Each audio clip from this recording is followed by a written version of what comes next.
안녕하세요. 사연에 빠지다의 DJ 민영입니다. 오늘 사연자는 눈에 넣어도 아프지 않은 딸에게 상상도 못할 일이 벌어지고 있었다는데요. 과연 어떤 사연인지 들어보겠습니다. 오늘도 두 가지 사연 준비되어 있어요. 끝까지 들어주실 거죠? 그럼 오늘의 사연 바로 시작할게요. 구독과 좋아요 잊지 말고 꾹 눌러주세요. 안녕하세요. 저는 70대 할아버지입니다. 저는 60년 넘게 살아온 동네에서 30년 동안 가정의학과 병원을 운영하다 최근 병원을 아들에게 넘기고 집에서 쉬고 있어요. 평생 공부만 하고 병원 운영에만 신경 쓰고 살다 하루아침에 백수가 돼서 집에 있으려니 아주 여기저기 좀이 쑤셔서 죽겠습니다. 또래 주변 친구들에 비하면 저는 오래 일한 편이기는 해요. 제 주변 친구놈들은 환갑이 되기 전에 진작 다들 하던 일을 그만두거나 퇴임을 했거든요. 제가 환갑이 넘어서까지 동네에서 병원 운영하는 걸 보고 같은 의사인 친구놈이 비아냥거렸어요. 이래서 있는 놈들이 더하다는 말을 하는 거라니까?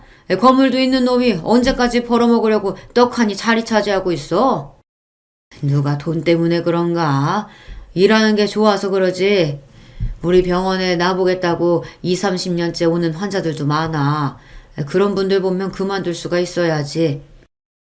친구놈은 제가 돈에 미쳐서 이 나이 먹어서도 일하는 것처럼 몰아갔지만 꼭 그렇지만은 않았습니다. 한 동네에서 오래 병원을 운영하다 보니 매일 만나는 환자들이 가족 같고 친구 같아 그만두고 싶지가 않았어요. 그건 네 생각이지. 요즘 사람들은 의사가 나이 많으면 싫어해. 빨리 아들한테 넘겨주고 좀 놀아라 놀아. 친구놈 말이 다 틀린 말은 아닙니다.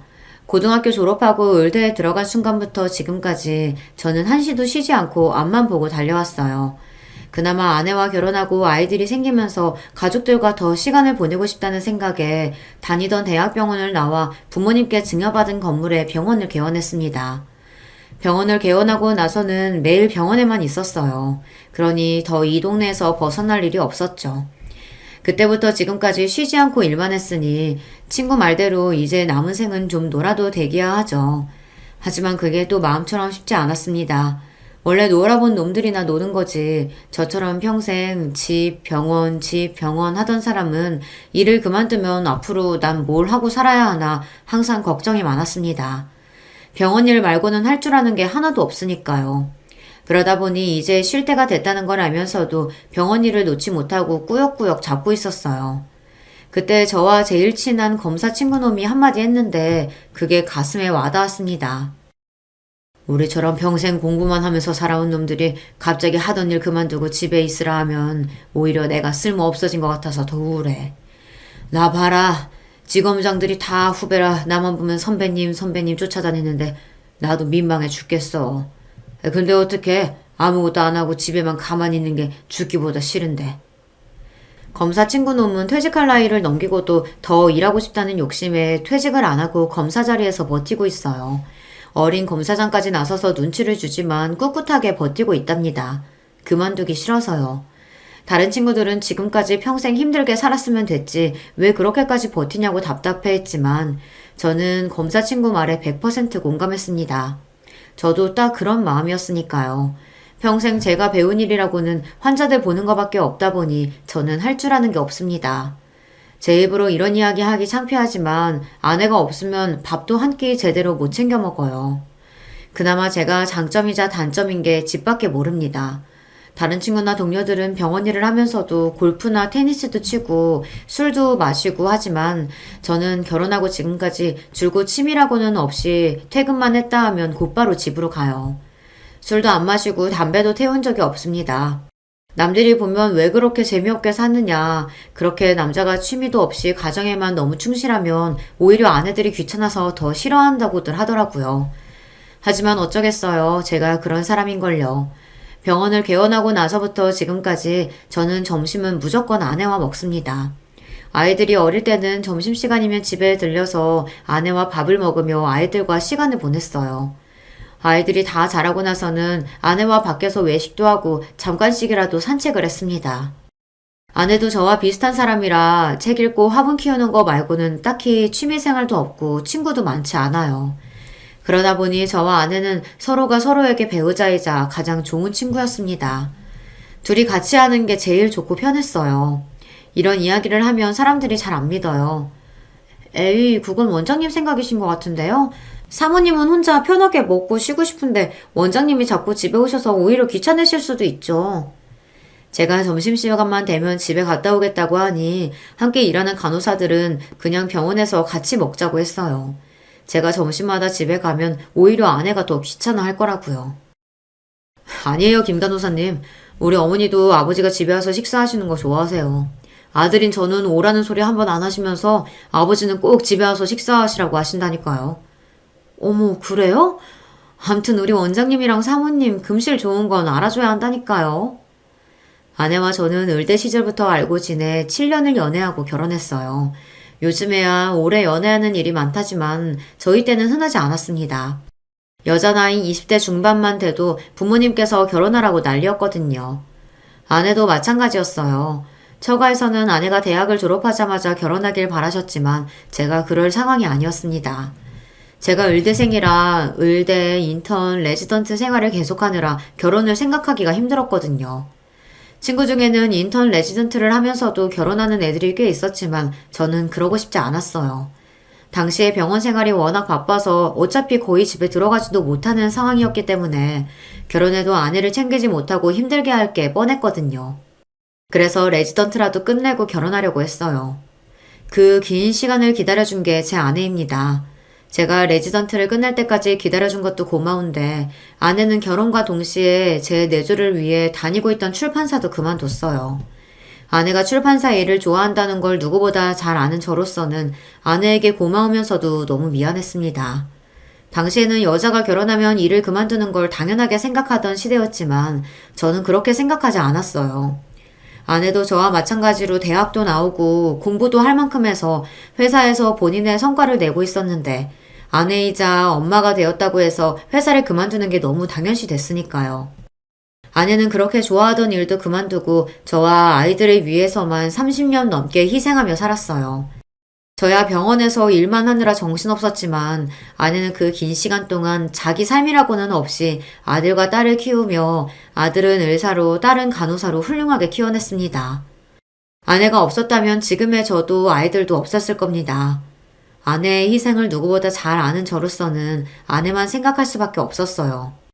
골프고 테니스고 술이고 친구고 그 무엇보다 아내가 저에게는 무조건 1등이었습니다. 그런 아내를 위해서 제가 할 수 있는 일은 함께 시간을 많이 보내주는 것밖에 없었어요. 그래서 꼭 집에 들러 아내와 함께 점심을 먹는 겁니다. 모르는 사람들이 그게 더 아내를 힘들게 하는 거라고 하지만 저는 그렇게 생각하지 않아요. 사실 최근 아내와 함께 병원에서 건강검진을 했는데 진단 결과가 좋지 않았어요. 아내에게 우울증 증상이 있답니다. 저나 아내나 나이가 있다 보니 언제 몸에 문제가 생겨도 이상하지 않을 나이예요. 하지만 다른 거를 다 떠나서 아내에게 우울증 증상이 있다는 게 저에게는 충격적이었습니다. 아내의 행복만이 저에게는 기쁨이라 할 수 있는 한 아내를 기쁘게 해주기 위해 노력하며 살아왔는데 우울증이라니 가슴이 아팠죠. 저는 아내를 데리고 바로 정신과 진료를 받았어요. 그런데 병원 진료를 받고 난 뒤 아내에게 생각지도 못한 이야기를 들었습니다. 제가 걱정할까봐 말은 안 했지만 아내가 지난 1년 동안 많이 힘들었대요. 1년 전 딸아이가 결혼했어요. 그 이후 아내가 불안하고 우울했답니다. 매일 붙어 있을 때는 몰랐는데 옆에서 하루 종일 쫑알거리던 애가 없으니까 허전하고 외롭고 그러네. 보고 싶어도 아무 때나 보지 못하니까 더 걱정도 되고 보고 싶기도 하고. 사실 저희 식구가 유독 넷이 가깝기는 한데 아내와 딸 사이가 유난히 좋았어요. 다른 집 딸들은 사춘기 때 말도 안 듣고 방황도 많이 한다는데 저희 딸은 사춘기도 없이 무난하게 컸거든요. 더군다나 딸이 막내라 그런지 애교도 많아서 우리 집에는 없어서는 안 될 비타민이었죠.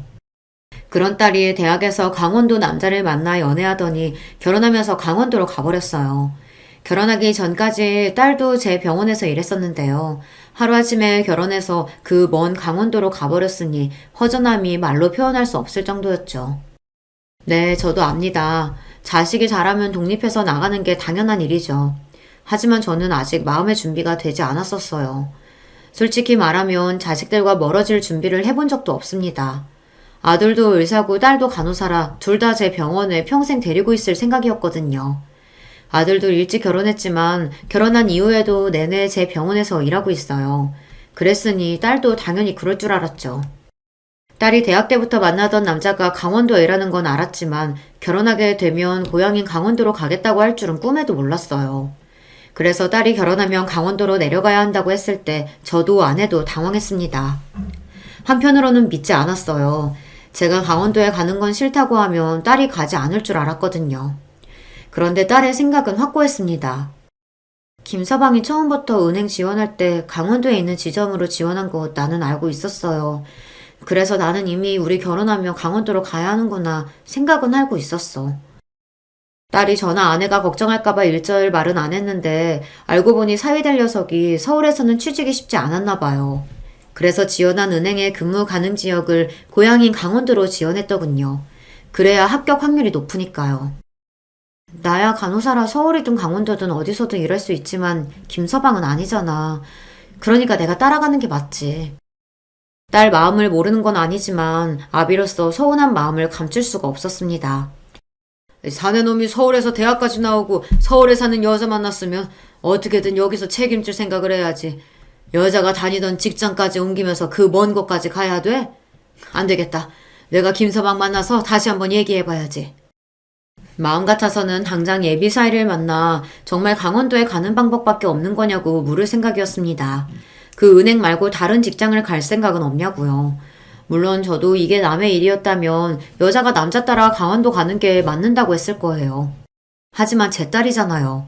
누구보다 소중한 제 딸이 남자 하나 때문에 한 번도 가본 적 없는 시골 촌구석에 가서 산다고 하는데 어떻게 해서든 말리고 싶었어요.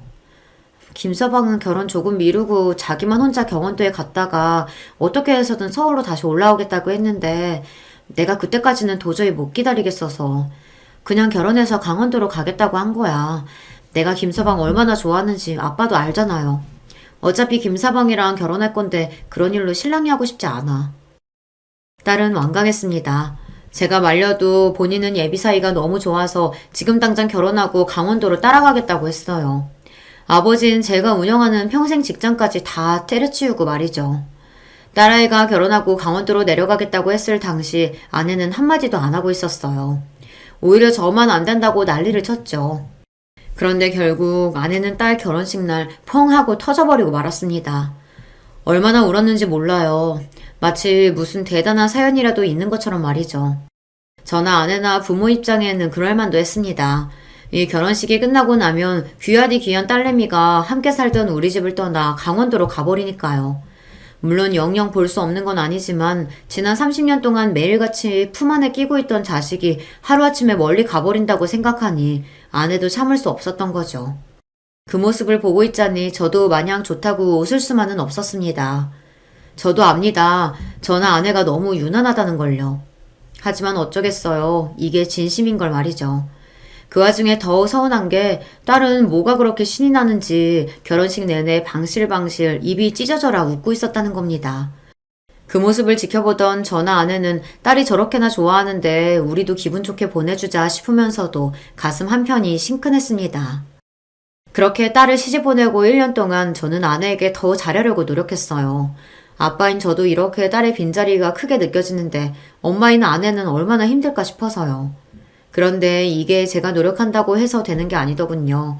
아내에게 있어 딸은 또 다른 의미이다 보니 아내는 저보다 배로 더 힘들었나 봐요. 아이를 둘이나 낳고 키우는 30년 동안도 걸리지 않았던 우울증에 걸릴 정도로 말이죠. 난 정말 괜찮으니까 점심시간에 무리해서 집까지 오지 않아도 돼요. 당신이 신경 많이 써준 덕분에 좋아졌어. 당신은 이게 병이야. 힘들면 힘들다고 말을 해야지 왜 항상 괜찮다고만 해. 그렇게 매일 참고만 사니까 마음에 병이 생기지. 저는 너무너무 속상했습니다. 무슨 일이 있어도 화도 한 번 안 내고 항상 괜찮다고만 하는 아내가 결국은 마음의 병을 얻었다는 게 너무나도 속상하고 화가 났어요. 아내는 딸이 결혼해서 강원도로 간다고 했을 때도 한마디도 하지 않았어요. 부모로서 속마음은 당연히 딸이 먼 강원도까지 가는 걸 원하지 않았지만 결혼만큼은 딸이 원하는 대로 하게 해주고 싶은 마음에 티를 내지 않았던 거죠. 그러더니 결국은 또 본인이 속병이 난 거예요. 안 그래도 평생 곁에 있던 딸과 하루아침에 떨어져서 지내는 것도 힘든 와중에 몇 가지 일이 좀 있었어요. 사실 딸이 결혼식을 올리고 강원도로 내려가고 나서 반년 사이에 2번이나 사위랑 딸이 싸워서 울면서 전화가 왔습니다. 둘이 서로 죽고 못 살 만큼 좋아서 강원도까지 내려가 놓고는 자주 다투는 것 같더라고요. 특히나 강원도에 사는 사돈들이랑 딸아이가 사이가 좋지 않은 것 같았어요.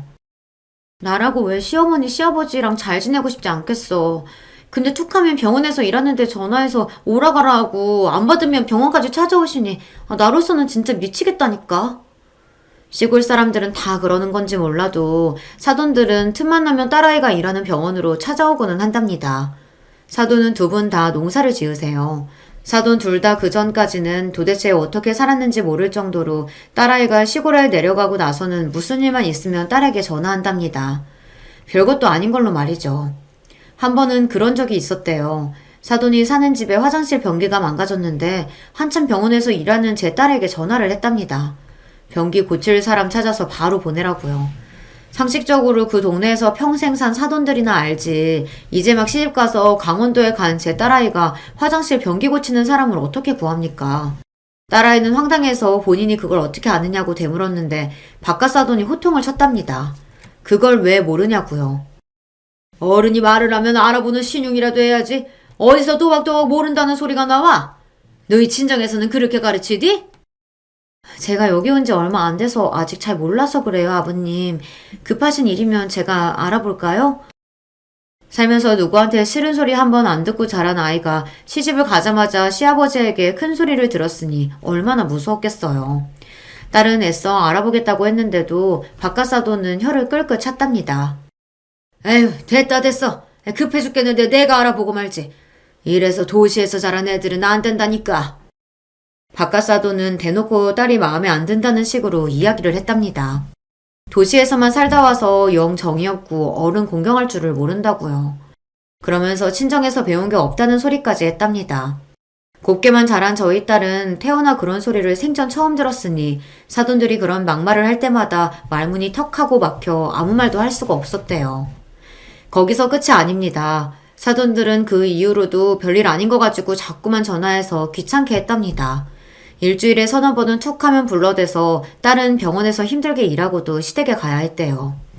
그래서 한 번은 딸아이가 전화를 안 받아버렸답니다. 그날따라 병원이 너무 바빠서 일하면서 일일이 전화받는 게 눈치가 보여서요. 그랬더니 안 싸더니 딸이 일하는 병원까지 찾아왔답니다.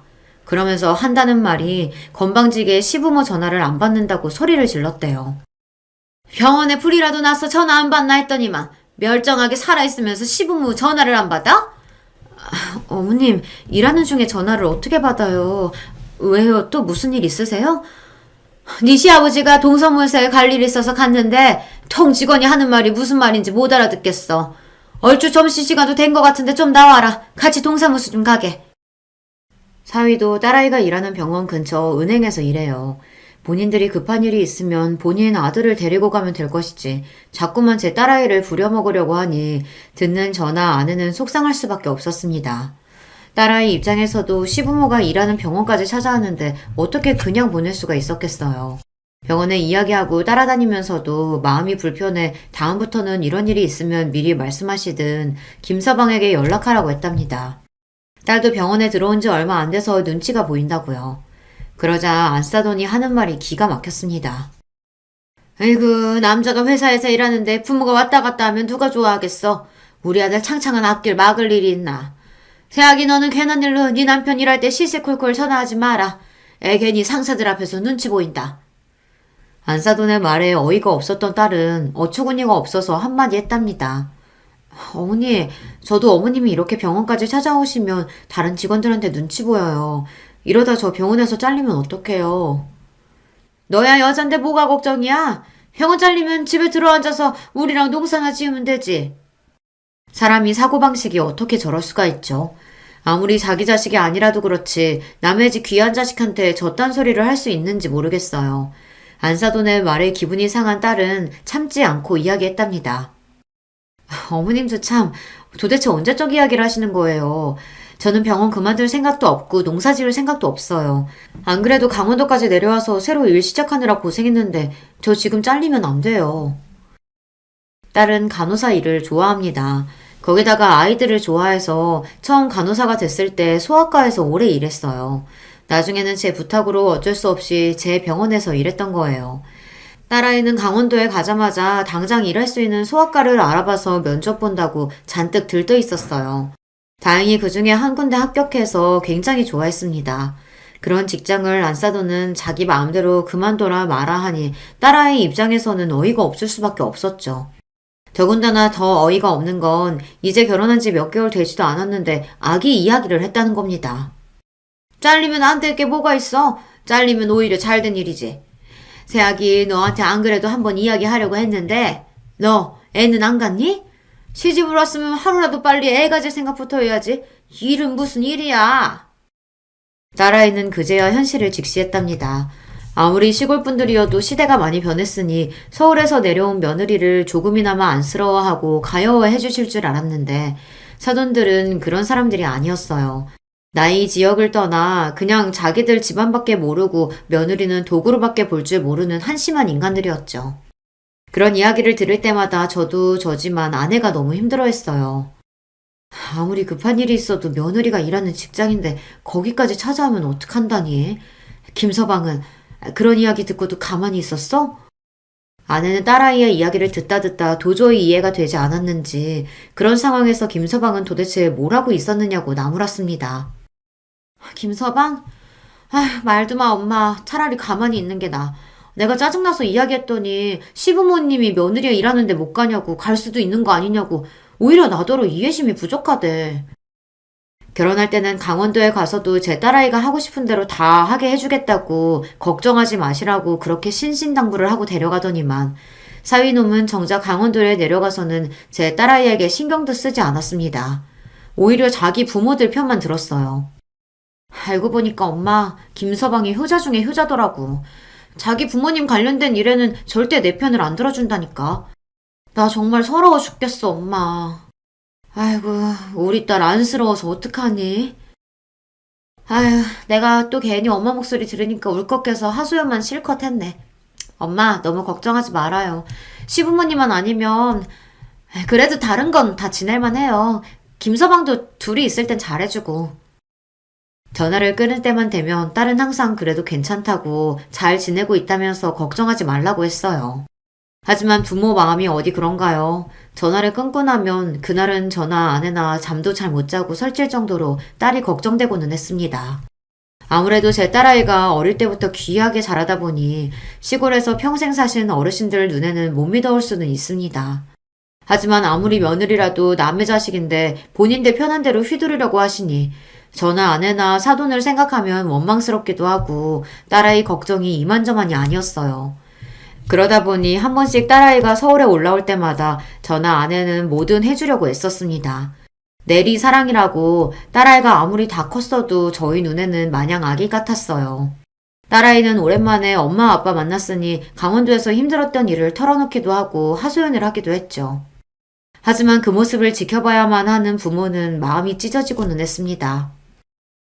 너무 맛있다. 강원도에는 이 맛있는 도넛이 왜 없을까? 그냥 내가 돈 벌어서 하나 차릴까? 딸이 제일 좋아하는 도넛 브랜드가 딸이 사는 지역 내에는 없어요. 그렇다 보니 서울에만 올라오면 도넛을 2박스씩 먹고 갑니다. 그 모습을 보면 별거 아닌 일인데도 부모가 보기엔 마냥 안쓰러워요. 병원 간호사들이랑 의사쌤들도 다 강원도 출신이라 확실히 자기들끼리 더 통하는 게 있어. 내가 무슨 말만 하면 서울 사람이라 모르는 거라는 식으로 이야기하는데 은근 기분 나쁘다니까. 딸이 힘들었다고 하는 말들이야 대부분 다 당연한 것들입니다.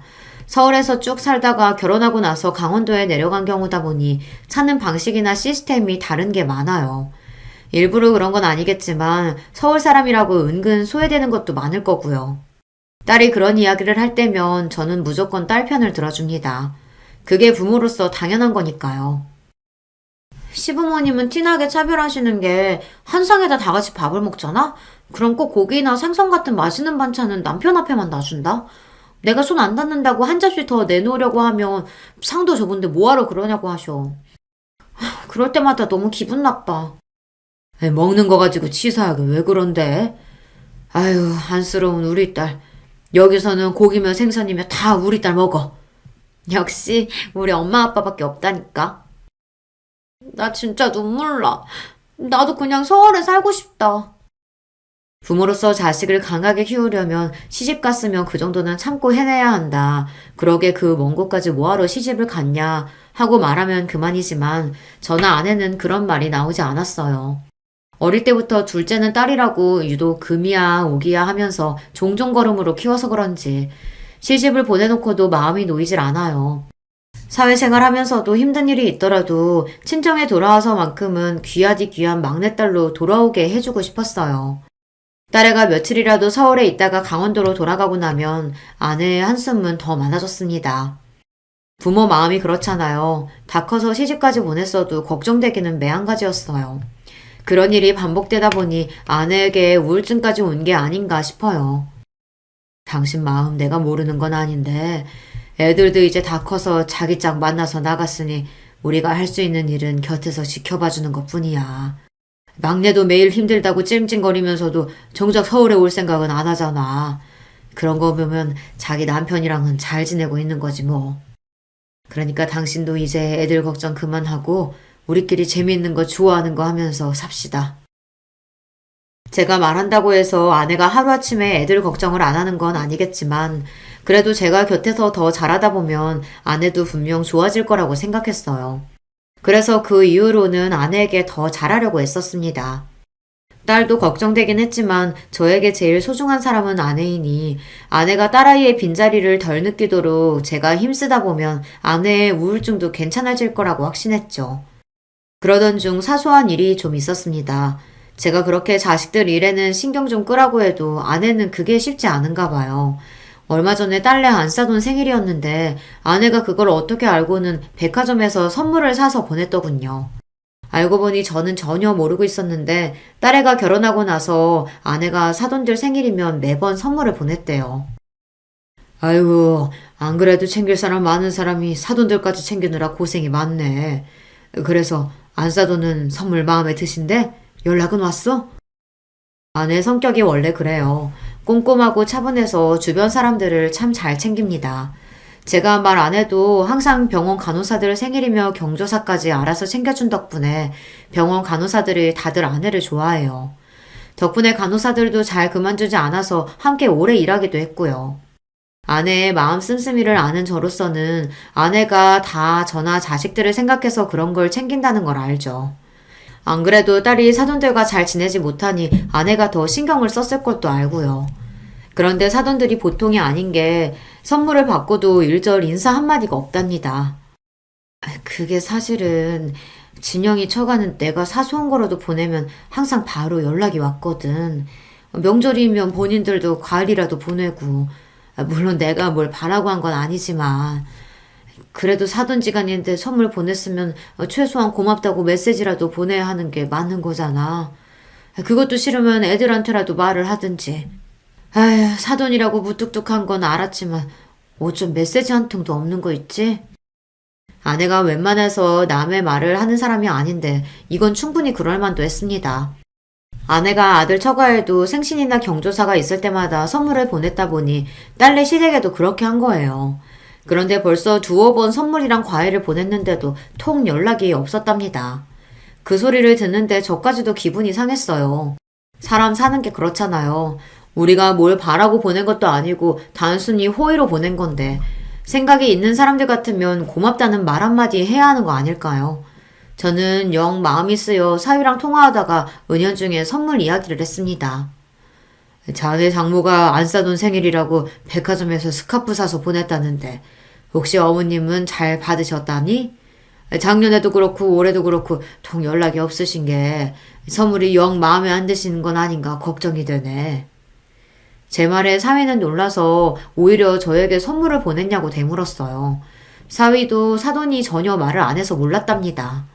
사위에게 그런 소리 하면 사위도 신경 쓰일 거라는 걸 저도 알고는 있었지만 선물을 보내놓고도 혹시나 사돈이 마음에 안 들어하는 건 아닌가 걱정하는 아내가 안쓰러워 저도 모르게 사위에게 툭 하고 이야기했어요. 그러자 사위가 그 이야기를 딸에게 했는지 바로 다음날 전화가 왔더라고요. 아빠, 우리 집에서 시댁에 선물 보냈다는 소리를 김서방한테 뭐하러 했어. 궁금하면 그냥 나한테 물어보지. 왜? 내가 그런 얘기했다고 설마 김서방이 너한테 뭐라고 해? 제가 괜한 소리를 했는지 그 일로 딸이랑 사이가 티격태격한 거 아닌가 저도 걱정됐어요. 그런 건 아닌데 그래도 김서방이 많이 무안했나 봐. 그래도 김서방이 시부모님께 이야기해서 나한테 고맙다고는 하셨어. 스카프도 마음에 든다고 하셨고 아마 엄마 연락처를 몰라서 연락을 못 하셨던 것 같아. 아이고 엎드려 절 받기가 따로 없네. 세상에 무슨 사람들이 그렇게 무뚝뚝하다니. 아무리 연락처를 몰라도 이왕 사람이 선물을 보냈으면 너한테라도 고맙다고 전해야지. 김서방 부모님이라지만 참 정이 없다. 그러게 우리 시댁이 좀 그래. 자기 식구들끼리 매일 똘똘 뭉쳐서 돌이니 예의니 무진장 따지는데 정작 본인들은 안 그러신다니까. 딸에게 평소 사돈들이 어떤지 익히 들어서 기대도 안 했지만 역시나 사돈에게 연락은 없었습니다. 딸 말로는 딸에게 고맙다고 인사를 했다는데 사실 믿지 않아요. 딸이 저나 아내가 서운해할까봐 그냥 한 이야기라는 걸 안 들어도 알겠더라고요. 그러던 어느 날이었습니다. 설을 맞이해 오랜만에 딸애랑 사위가 집에 왔어요. 딸애가 지난 추석 때 몸이 좀 안 좋아서 못 오는 바람에 거의 6개월 만에 얼굴을 보는 거였거든요. 저나 아내나 둘 다 오랜만에 딸을 볼 생각에 좋아서 이것저것 딸이 좋아하는 음식이랑 반찬을 해놓고 강원도에서는 잘 못 먹는다는 간식이랑 배달 음식도 잔뜩 사뒀어요. 그런데 반년 만에 만난 딸의 얼굴이 많이 상해 있었습니다. 살이 많이 빠진 것도 빠진 건데 스트레스를 많이 받았는지 머리카락도 빠져서 정수리가 휑하더라고요. 그 모습을 보자마자 걱정부터 앞선 아내는 딸아이에게 다가가 볼을 어루만졌어요. 걱정이 서린 눈으로요. 살이 왜 이렇게 빠졌어? 추석 때 폐렴으로 고생했다더니만 아직도 통 못 먹는 거야? 아니면 무슨 걱정거리라도 있어? 추석 때 갑자기 폐렴이 심해져서 도저히 올라올 수 없다고 했던 딸이 걱정돼 그 이후 아내는 좋다는 영양제를 박스로 사서 택배로 보냈어요. 면역에 좋다는 음식도 잔뜩 보내주고요. 그랬는데도 살이 쏙 빠져서 온 딸아이를 보니 마음이 아팠습니다. 타지 생활이 힘들긴 많이 힘들어 보여서요. 아니, 공기도 좋은 데 살면서 얼굴이 왜 이렇게 안 좋아? 머리는 또 왜 이렇게 빠지고? 김서방, 혹시 우리가 모르는 일이라도 있는 건가? 저도 한치 걸러 두치라고 딸 얼굴이 안 좋으니 괜히 사이를 원망하게 되더라고요. 멀쩡한 우리 딸을 강원도까지 데려가서 얼마나 힘들게 했으면 애 몰골이 이런가 싶어서요. 아니, 장모님, 장인어른 너무 걱정하지 마세요. 이 사람 폐렴은 진작 좋아졌는데 본인이 자꾸 살 뺀다고 안 먹어서 이러는 거예요. 여보, 오랜만에 친정 와서 밥 먹는 거니까 다이어트 신경 쓰지 말고 자기 먹고 싶은 거 다 먹어. 사위 말로는 딸이 살이 쪘다고 스트레스를 받더니만 자꾸만 안 먹고 굶는 다이어트를 해서 얼굴도 안 좋고 머리카락도 빠진 거랍니다. 사위가 말을 해도 딸이 말을 안 듣는데요. 네가 살 뺄 데가 어딨다고 다이어트를 해. 너 그러다 쓰러져. 아휴, 안 되겠다. 이왕 올라온 김에 명절 지나고 며칠 더 여기 있어. 온 김에 건강검진 싹 받고 가게. 아무래도 딸 안색이 좋지 않은 것 같아 저는 병원에 며칠 휴가를 내고 서울에 있으라고 했어요. 이것저것 검사 좀 받아보자고요. 아니에요, 아버님. 올해 강원도에 있는 대학병원에서 저랑 같이 검사 다 받았어요. 둘 다 아무 문제 없대요. 그러자 사위 말이 이미 건강검진은 다 받았답니다. 둘 다 아무 문제 없대요. 그래? 위랑 내장도 다 내시경 한 거 맞지? 애가 볼 때마다 살이 자꾸 빠지는 게 아무래도 걱정되네. 아유, 김서방이 어련히 알아서 잘 챙길 텐데 나도 늙어서 그런가 점점 더 노파심이 드네. 사위가 딸에게 별 문제 없다고 하자 저도 안심이 됐습니다. 그제야 제가 사위 앞에서 너무 유난하게 굴었나 싶더라고요. 이해해요, 아버님. 귀한 막내딸 타지에 내려가 있으니 얼마나 걱정이 많으시겠어요. 저도 딸 생기면 아버님이랑 똑같이 할 것 같아요. 그래도 우리 김서방이 내 마음 이해해 주니까 좋네. 아유, 시장질 할 텐데 얼른 밥부터 먹자. 나이가 들면 자식들도 다 크고 독립해서 더는 걱정할 게 없을 줄 알았는데 아니더군요. 늙은이 노파심에 괜한 걱정이 더 늘어갔어요. 그래도 사위가 저렇게 제 딸을 걱정하며 이야기해주니 마음은 놓였습니다. 그런데 한 가지 걸리는 게 있었어요. 딸아이가 말수가 많이 줄었다는 겁니다. 얼마 전까지만 해도 통화만 했다 하면 30분 내내 혼자 떠들던 아이였는데 최근 들어 저나 아내에게 연락도 자주 안 하고 만나도 말이 별로 없었어요. 표정도 영 좋지 않고요. 이것도 저의 괜한 노파심인가 싶어 명절 동안 딸아이를 좀 지켜보기로 했는데 식사를 하러 가는 길에 이상한 점을 발견하고 말았습니다. 딸애가 앉아있을 때는 몰랐는데 걸을 때 미묘하게 한쪽 다리를 절뚝거리더라고요. 아무래도 이상해서 제가 딸아이의 뒷모습을 유심히 바라보고 있었습니다. 그런데 그때였어요. 딸아이가 중심을 못 잡고 잠시 휘청거리자 사위 녀석이 미간을 확 죽이더니 딸애의 허리를 쿡 찔렀어요. 마치 딸에게 화가 난 사람처럼 인상을 쓰더니 티나게 행동하지 말라고 경고하는 것처럼 보였죠. 그 순간 저는 뒷덜미가 쎄했습니다. 사위 녀석이 평소 저런 성격이 아니에요. 지나칠 정도로 다정하고 자상한 아이인데 갑자기 왜 저러나 싶었죠.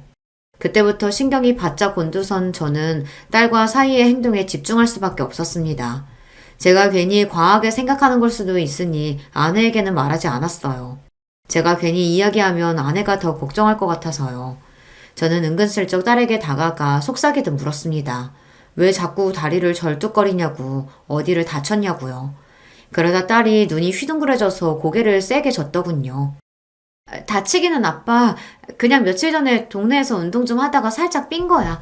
지금은 아무렇지도 않아. 딸은 아무것도 아니라고 했지만 이상했습니다.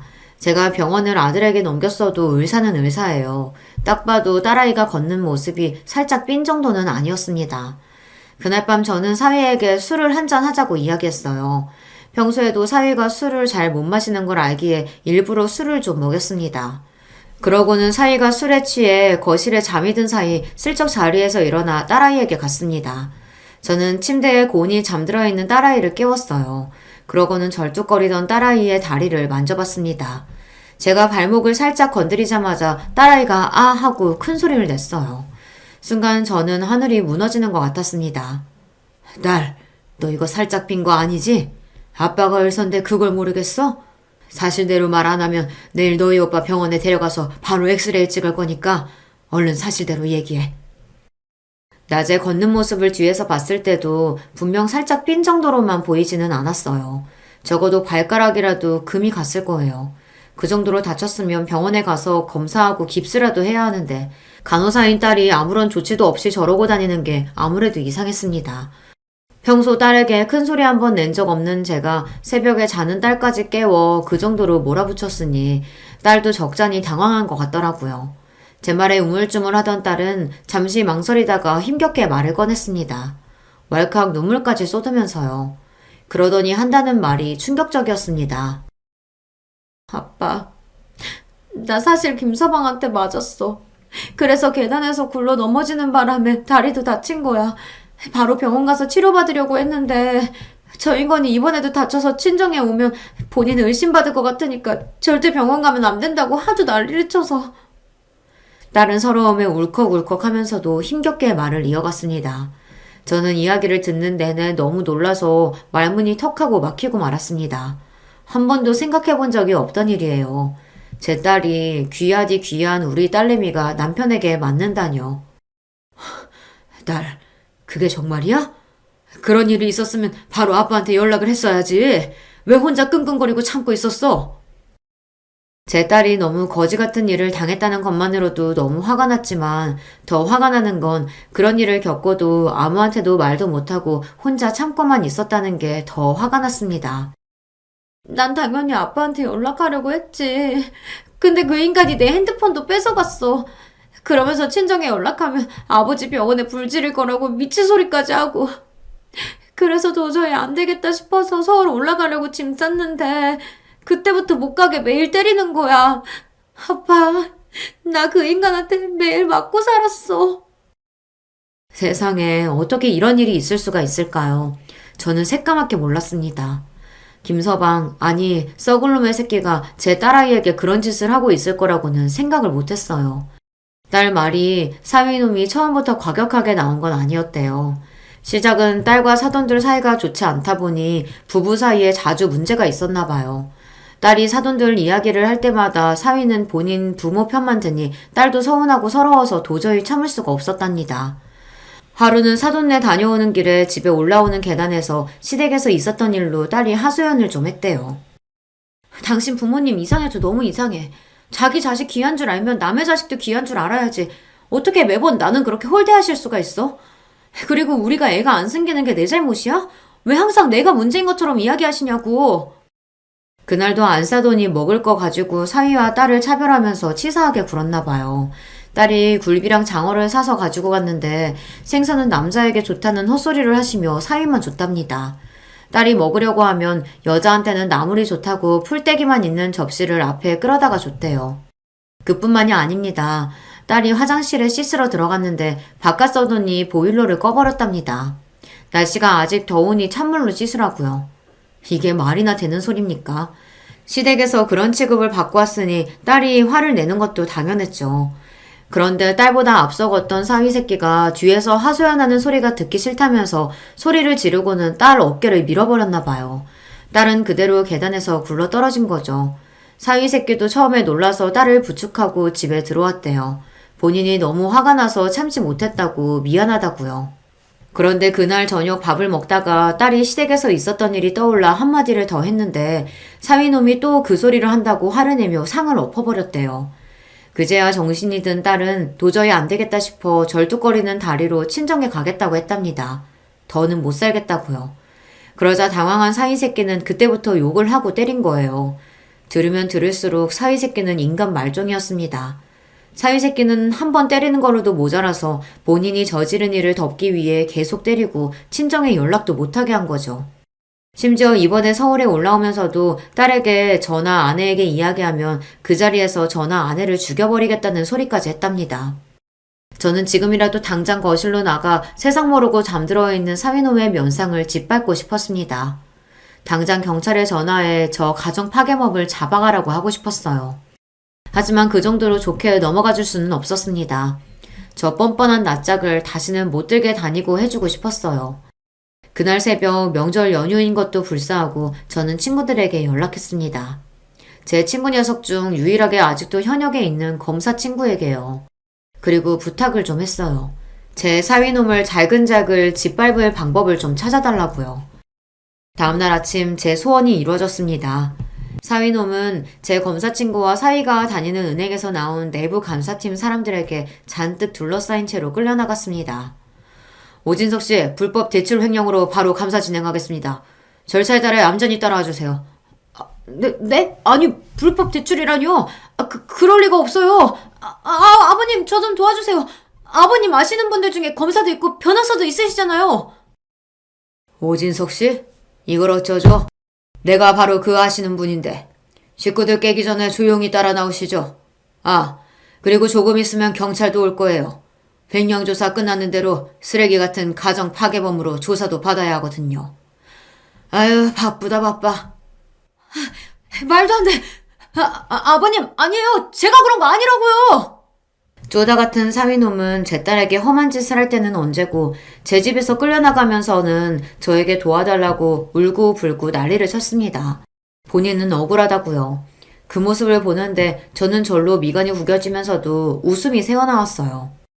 이게 다 어떻게 된 일이냐고요. 제가 명절날 연휴에 미안함을 무릅쓰고 친구에게 부탁을 좀 했습니다. 40년 넘게 검사로 지낸 친구다 보니 주변에 아는 사람이 많아요. 웬만한 재계의 인사들은 다 압니다. 그런 친구에게 부탁하면 사위새끼 하나 망가뜨리는 건 일도 아닐 거라는 확신이 들었죠. 역시나 제 생각이 맞았습니다.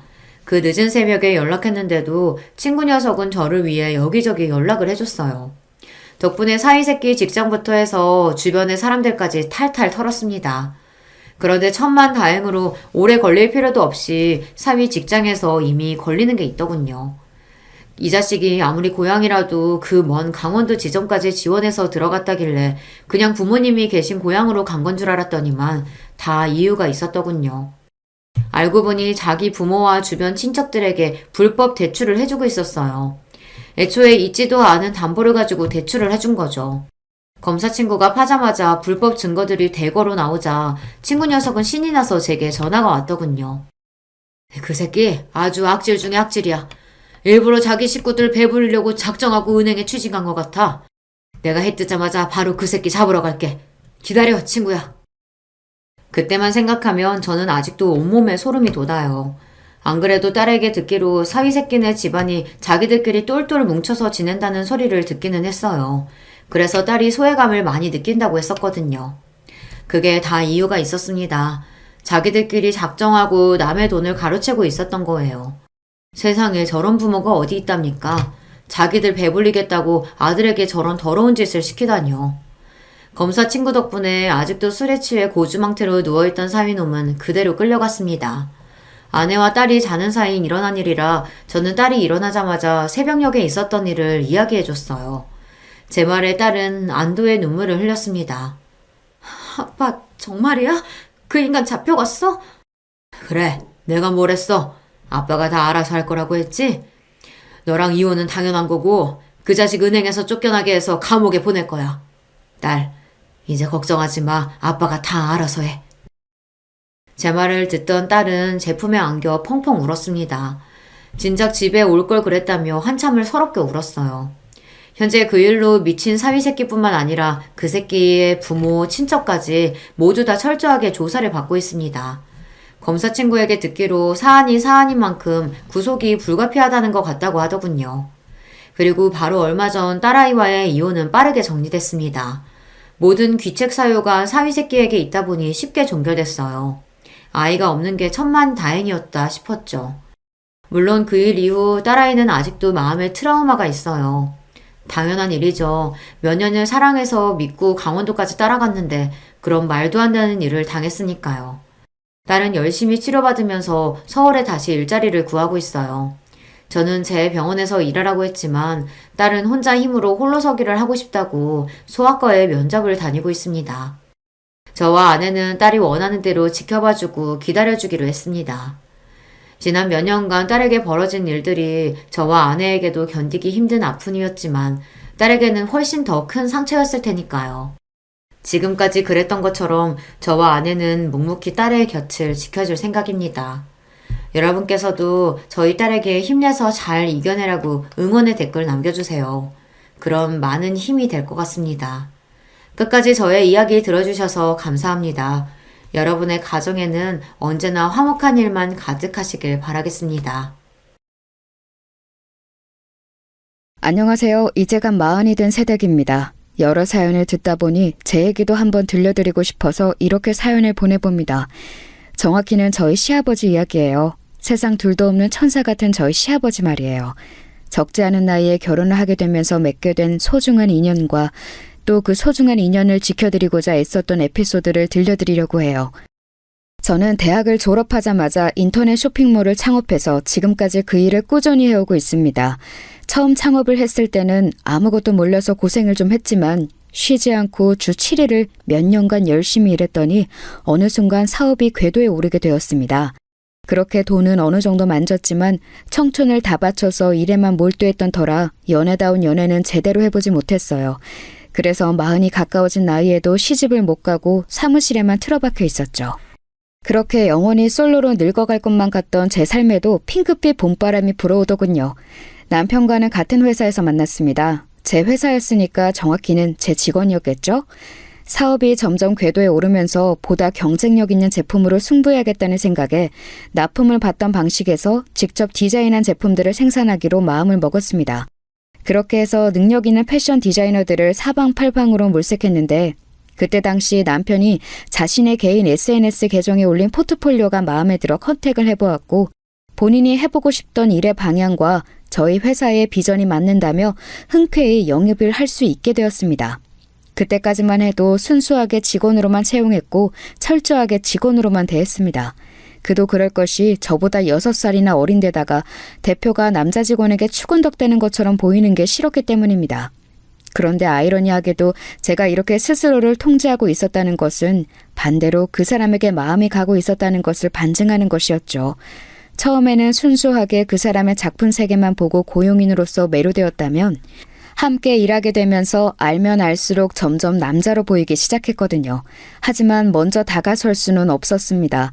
그런데 놀랍게도 남편도 같은 생각을 하고 있었대요. 저를 처음 본 순간 첫눈에 반했다고 했습니다.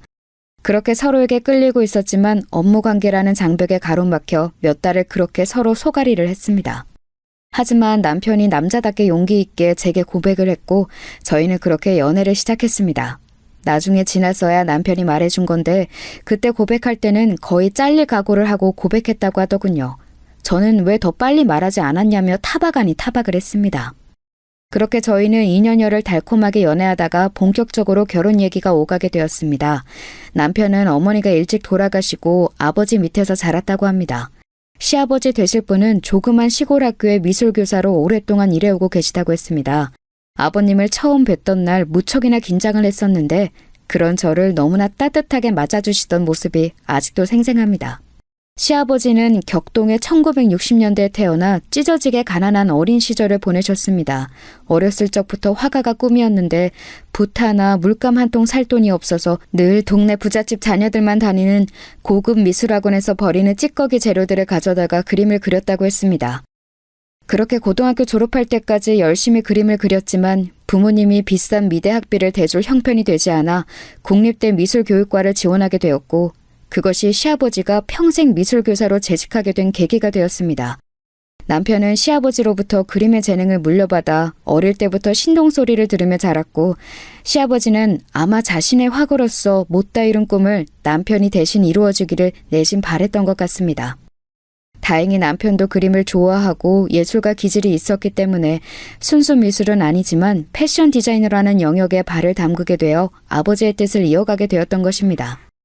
남편의 아버지에 대한 사랑은 남달랐습니다. 남편이 어릴 때 어머니가 사고로 돌아가시고 그때부터 쭉 시아버지가 홀로 지내시면서 남편을 키우셨습니다.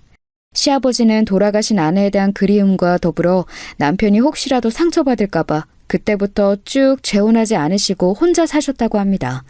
지금은 오히려 남편이 좋은 분이 있으면 결혼해서 사시라고 제안을 하는데도 끝내 재혼 생각은 없다고 하시네요.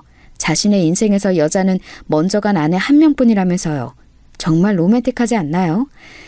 시어머니의 이야기가 나온 김에 두 분이 만나게 된 이야기를 하지 않고 넘어갈 수가 없겠네요. 때는 1980년대 학생 민주화 운동이 한참이던 시절이었습니다.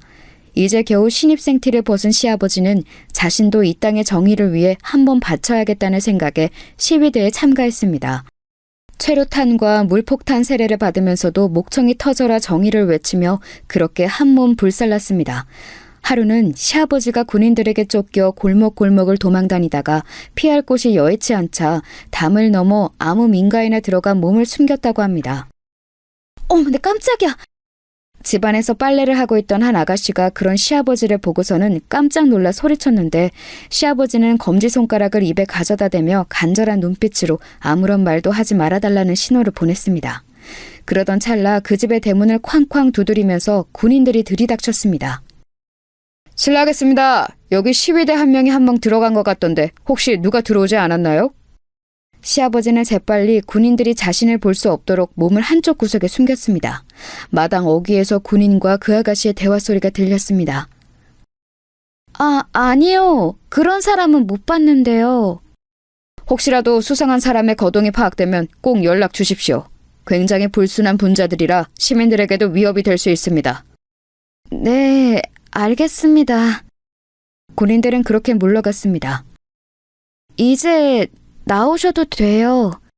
시아버지는 만신창이가 된 몸을 이끌고 마당으로 나왔습니다. 감사합니다. 제 동지들 중 몇몇은 신미들 신고로 붙잡혀가기도 했는데 아가씨는 이렇게 저를 숨겨주셨으니 이 은혜를 어떻게 갚아야 할지요. 은혜라니요. 훌륭한 일 하시는데 제가 조금이라도 도움이 될 수 있다면 이 정도쯤이야. 정말 감사합니다. 감사합니다. 그렇게 시아버지는 황급히 자리를 떠났는데 그걸로 끝이 아니었습니다. 다음 날도 또 그 다음 날도 시아버지는 이쪽으로 도망만 오면 항상 이 집 담벼락을 넘어 숨었다고 합니다. 그때마다 착한 그 아가씨는 시아버지를 숨겨주었고요. 시아버지는 처음에는 군인들에게 붙잡힐 뻔한 위기의 순간을 넘기느라 이 집에는 도망치고 숨을 생각밖에 없었는데 몇 번을 반복해서 그러자 계속해서 자신을 숨겨주는 이 아가씨가 자꾸 눈에 들어오더랍니다. 빨래바구니를 한 켠에 들고 조금은 당황했지만 수줍은 듯한 모습으로 서 있는 그 아가씨의 모습을 보는데 그렇게 이뻐 보일 수가 없더라면서요. 그날도 어김없이 군인들을 피해 도망치다 그 집에 몸을 숨긴 시아버지는 그날만큼은 잠시 본분을 망각하고 그 아가씨에게 말을 붙였습니다. 저 혹시 실례가 안 된다면 그동안 도와주신 보답으로 식사를 한번 대접하고 싶습니다만. 네? 식사요? 아, 네, 그럼. 그 아가씨는 처음에는 놀라는 듯 하더니 이내 수줍게 시아버지의 데이트 신청을 수락했습니다. 시아버지는 항상 여기저기 땅바닥에 구르고 최루탄을 뒤집어 쓴 모습으로 나타나는 자신의 겉모습 때문에 당연히 거절을 당할 거라고 생각했는데 의외로 그 아가씨가 수락을 해서 놀랍다고 했습니다. 네, 이 아가씨가 바로 시아버지의 운명의 사랑이자 제 남편의 어머니가 되실 분이었던 거죠. 그날 이후로 두 분은 매일 만났다고 합니다. 그렇게 두 분이 정이 깊어지자 시아버지는 둘의 앞날을 그려보게 되었고 사랑하는 사람과 함께하는 미래를 그리며 학생운동은 잠시 내려놓고 공부에 매진을 했습니다. 교육자로서 이 나라에 이바지하는 것이 또 다른 애국이 될 수도 있겠다고 생각을 하면서요. 그렇게 학업과 군복무를 마친 시아버지는 임용고시에 합격하자마자 시어머니와 결혼을 했습니다. 그리고 얼마 지나지 않아 씩씩한 사내 아이를 낳았는데 그 아이가 바로 지금의 제 남편이고요. 정말 행복만이 가득한 가정이었다고 합니다. 아내와 아들을 사랑하는 착실한 남편과 그런 남편을 또한 한없이 사랑하는 착한 아내, 게다가 이쁜 아들까지. 시아버지는 천국에 있다면 바로 이곳이겠구나 싶었다고 합니다. 하지만 그 에덴 동산 같던 평화로운 가정을 시기 질투라도 하듯 그 집에는 커다란 불행이 닥쳐오게 됩니다. 때는 남편이 6살 되던 해였습니다. 시아버지는 그간 자신의 뒷바라지를 하느라 집에서 고생만 한 아내를 위해 친구들끼리 신나게 놀고 오라며 여행을 보내주었습니다. 아이는 자기가 볼 테니 걱정하지 말고 다녀오라면서요. 여보, 이런 좋은 기회 마련해줘서 고마워요. 꼭 가보고 싶던 덴데 친구들도 이번 여행 너무 기대하고 있어요. 준석이 저녁마다 씻기는 거 잊지 말고 매운 거 먹으면 배탈 나니까 빨간 음식은 먹이지 말고요. 아이고, 여기 걱정은 하지 말고 신나게 가서 놀 생각만 해. 그동안 당신 고생만 했잖아. 다음에는 더 좋은 거 보내줄게. 아무 걱정 말고 맘 편하게 다녀와. 정말 고마워요. 여보, 사랑해요. 그렇게 떠난 충주 여행이 시어머니의 마지막 길이 되어버렸습니다. 꼭 한번 가보고 싶었다던 그 충주호 위에서 시어머니가 탄 유람선에 화재가 나면서 모두 불타고 시어머니는 그렇게 허무하게 세상을 떠나게 되었던 것입니다. 아마 기억하시는 분들 많으실 겁니다. 이 충주호 화재 사건은 성수대교 붕괴 사건 후 3일 만에 일어난 사건이라 세간의 충격을 더하는 엄청난 비극적인 사건으로 대한민국이 떠들썩했으니까요. 그 비극의 중심에 시어머니가 계셨다는 사실이 슬플 뿐입니다. 아빠, 엄마는 이제 안 와? 엄마는 먼저 하늘나라에 가서 준석이가 이 다음에 따라올 때 더 잘 살 수 있도록 예쁜 집을 지어놓고 기다리고 계셔. 저기 밝게 빛나는 별이 바로 그 집이야. 이 다음에 준석이 다 크고 나면 아빠랑 저기 엄마가 살고 있는 저 별나라로 함께 여행 가자. 싫어, 지금 갈래. 엄마 보고 싶어. 지금 엄마 보고 싶다고. 준석아, 아빠도 엄마가 너무너무 보고 싶단다. 6살 아이가 받아들이기에 엄마의 죽음은 너무도 크고 또 이해할 수 없는 영역이었습니다. 남편은 그렇게 어머니를 잃고 평생을 모성에 대한 그리움을 안고 살았다고 합니다. 어쩌면 나이 차이가 많이 나는 저에게 빠져든 것도 모성에 대한 결핍이 그렇게 만든 것 같다는 이야기를 한 적이 있어요. 그 이야기를 듣는데 저는 남편이 너무 짠해서 꼭 안아주었던 기억이 있습니다. 그날 이후로 시아버지와 남편의 삶은 고난의 연속이었다고 합니다. 항상 자신의 곁을 지켜주던 아내이자 엄마였던 큰 존재가 사라지고 나니까 감정의 슬픔은 물론 생활의 작은 부분조차 어찌 해결해야 할지 몰라 우왕좌왕했으니까요. 시아버지는 지금도 그때를 회상하시면서 다시 돌아간다면 도저히 살아낼 수 없는 삶의 순간들이었다고 말씀하십니다. 아내를 잃은 괴로움에 수차례 목숨을 끊을까도 고민하였지만 어린 아들을 돌볼 사람이 자신밖에 없었기에 이악 물고 하루하루를 버텨냈다고 합니다. 가장 큰 숙제는 어린 나이에 엄마를 잃어버린 아들을 어떻게 돌봐야 할지에 대한 것이었습니다. 시아버지는 큰 상실감을 겪었을 남편을 위해 그때 당시 한국에서 막 태동하고 있던 미술 심리 치료를 받게 해주었습니다. 어린 아이들은 언어로 표현하는 능력이 아직 부족하기 때문에 그림이나 만들기 등을 통해 표현된 심리를 읽어내는 미술 치료가 훨씬 더 적절하다고 합니다. 미술 교사였던 시아버지가 일찍이 그런 정보를 미리 접할 수 있어서 아들을 위해 그런 장을 마련해 놓았는데 그것이 남편의 미래를 결정하게 된 계기가 되었습니다. 심리 치료를 목적으로 그리는 그림은 화가처럼 잘 그릴 필요도 없고 전문성도 필요치 않기에 치료받는 아이들은 가벼운 마음으로 자신의 마음과 생각을 간결한 그림으로 표현해내는데 남편은 거기서부터 남달랐다고 합니다.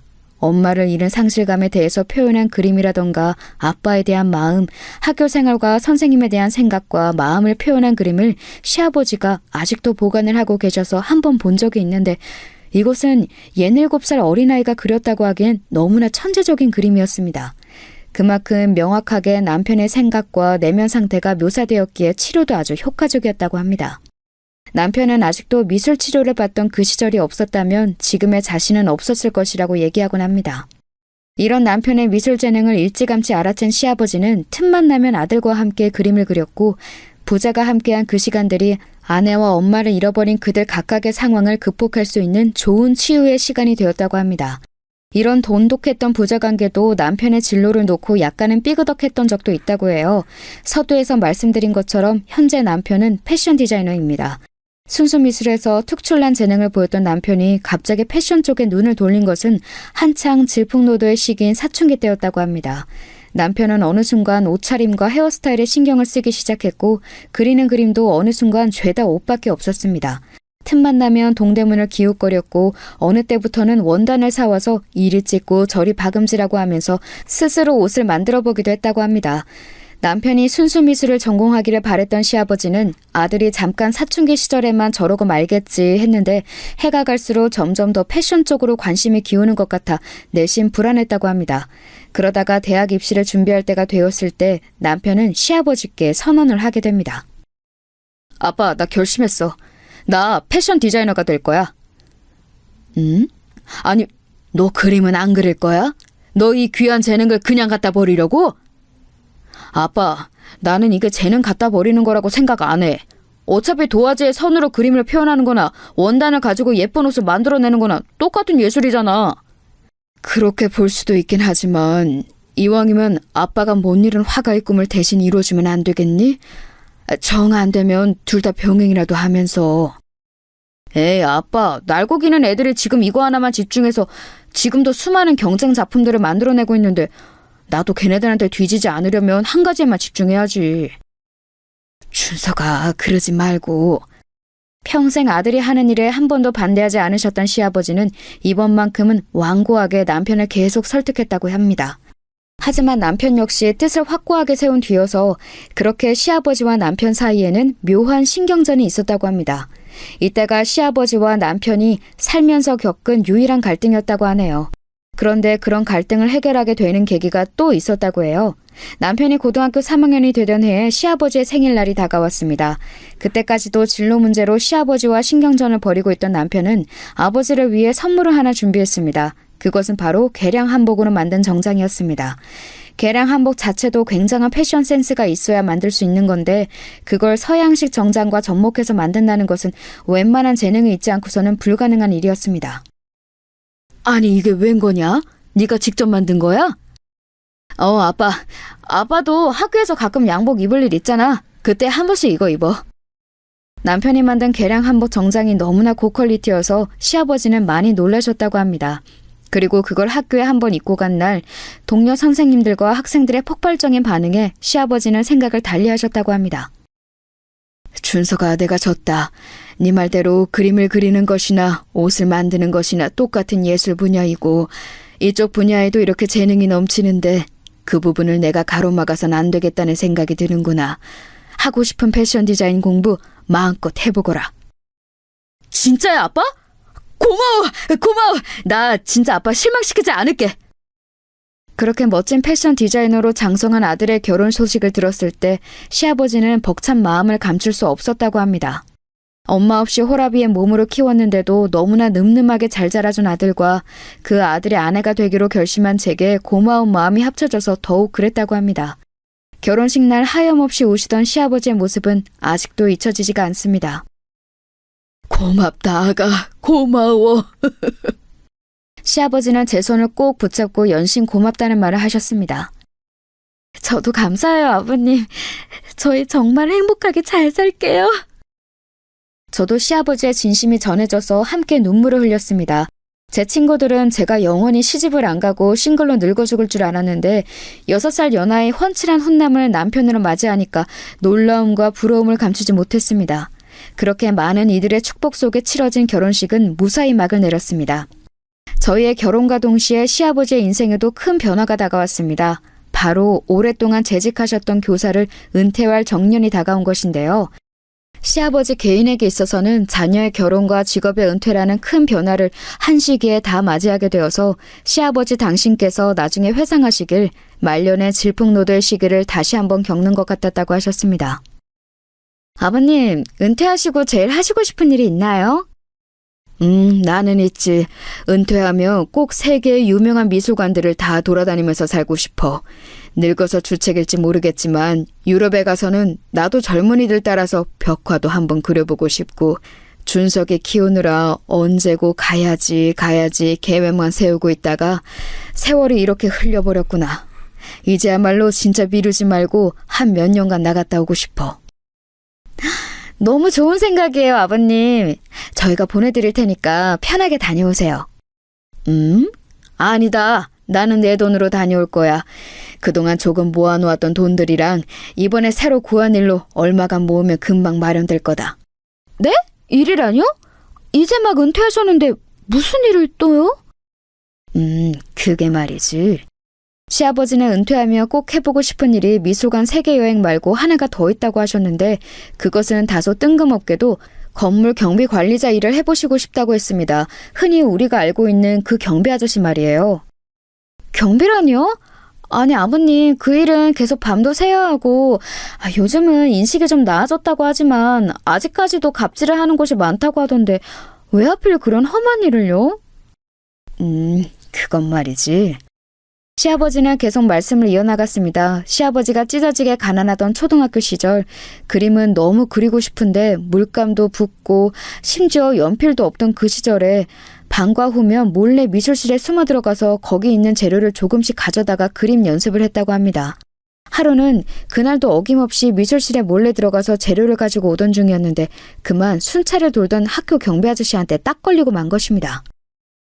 이놈, 너 잘 걸렸다. 도둑질이 얼마나 무거운 죄인지 알지? 너 이놈, 이리 따라오거라. 경비 아저씨는 무섭게 시아버지를 초소 안으로 끌고 가서 무릎을 꿇리고 말했습니다. 너 여기 꼼짝 말고 있어. 경찰 아저씨 불러올 테니까. 이름 얼굴 다 알고 있으니까 도망갈 생각 말고. 아저씨 잘못했어요. 제가 잘못했어요. 한 번만 용서해 주세요. 이렇게 용서를 빌 일이었으면 애초에 저지르지 말아야지. 그림이 너무 그리고 싶어서 그랬어요. 그림이 너무 그리고 싶었다고요. 시아버지는 닭똥 같은 눈물을 흘리며 경비 아저씨에게 자초지종을 얘기했습니다. 그림이 너무 그리고 싶은데 가난해서 연필 살 돈도 없고 그래서 방법을 궁리하다가 미술실 재료를 가져다 쓰면 티도 안 날 것 같고 그래서 저질렀다고 하면서요. 사정을 들은 경비 아저씨는 혀를 차면서 이야기했습니다. 아무리 그래도 학교 비품을 도둑질하며 쓰나. 다시는 안 그럴게요. 한 번만 용서해 주세요, 아저씨.